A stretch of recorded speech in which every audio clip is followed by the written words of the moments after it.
حجامہ کروانا جو ہے بالکل سنت ہے، حضور پاک نے بھی حجامہ کرایا، اور حجامہ حقیقت یہ ہے صحیح جگہ سے کرائیں، عام لوگوں سے نہ کرائیں، چونکہ خدا نہ خواستہ بلیڈ اگر غلط استعمال ہو تو اسی سے ہائپرٹائٹس پیدا ہوتی ہے، اسی سے ایڈ لگتی ہے۔ لیکن آج کل الحمدللہ مکہ میں بھی اور مدینے میں بھی حجامہ کے کئی مرکز ہیں، اور وہاں باقاعدہ ٹرین ڈاکٹر ہیں، وہاں سے کرائیں، بڑا فائدہ ہے۔ میری بدقسمتی ہے کہ مجھے خود تجویز کیا گیا، لیکن بس سستی ہے یا میرے پاس ٹائم نہیں ہوتا، میں جا نہیں سکتا، چونکہ اس کے خاص دن ہوتے ہیں نا، اس میں بھی وہ خاص ٹائم مقرر کرتے ہیں۔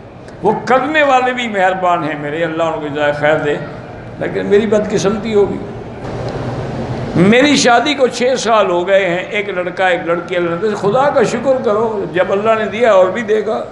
اگر کسی نے مجھ پہ غلط کیا ہے تو بد دعا، بہتر یہ ہے بد دعا کے بجائے دعا کرو کہ اللہ اس کو ہدایت دے۔ میرے دوست تھے، وہ ان کا بیٹا بھی آج کل یہاں ہے، حاجی قاسم میمنی، اللہ ان کی قبر پہ کروڑوں رحمتیں کرے۔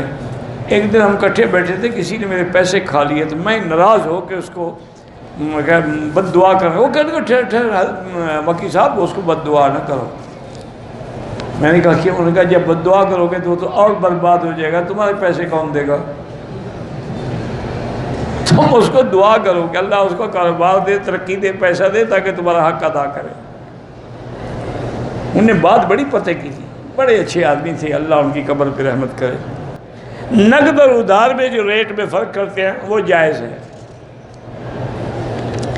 اگر ٹیلی فون میں ویڈیو کال پہ نکاح ہو وہ نہیں ہوتا، پاکستان جا کے دوبارہ نکاح کر دو۔ شب برات میں عبادت کریں اچھی بات ہے، لیکن کسی صحیح حدیث مبارک سے ثابت نہیں۔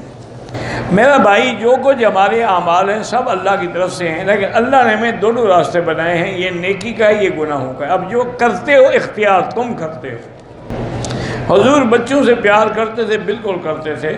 حدیث میں آتا ہے کہ انصار کے بچے جب آتے تو کانا سلم علیہم ویمسح رؤوسہم، حضور ان کو سلام بھی کہتے اور ان کے سروں پہ ہاتھ بھی پھیرا کرتے تھے۔ باقی بچوں کو ادب کے لیے مارنا بھی جائز ہے، چونکہ حدیث میں ہے کہ 10 سال کا ہو جائے نماز نہ پڑھے تو مار کے بھی پڑھا سکتے ہو۔ ایک حدیث پڑھ لیتے ہو، دوسری پر نظر نہیں جاتی، یہی تو مصیبت ہے۔